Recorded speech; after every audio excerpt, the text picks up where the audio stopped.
What do you think about what you heard there? We went over a lot of ground.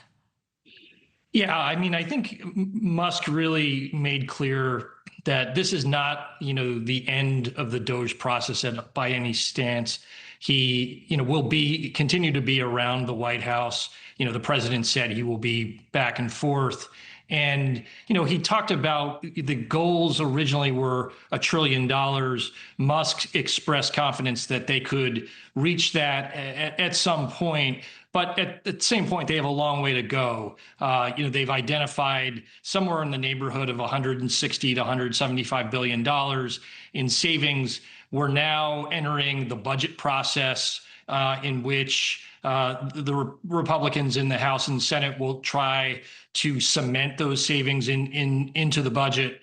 And Russ Vought, who leads the department, the Office of Management and Budget, will be a key player in that. But certainly, I think the takeaway is that DOGE has really become embedded into the federal government, and there is a mindset within this administration that they need to cut. But we'll have to see. The rubber has to hit the road here. I mean, the budget proposal does increase the deficit, as Musk said in his interview with CBS, that causes him concern.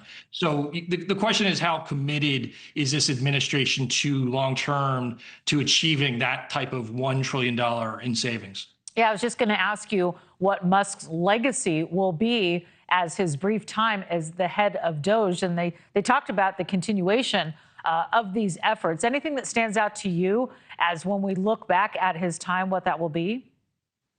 Yeah, I think the word disruptor comes to mind. Yeah. I mean, he is someone who, we famously had that chainsaw at CPAC and really swept into this administration and the federal government and was committed to making cuts and, has created a lot of fear and concerns among the federal workforce.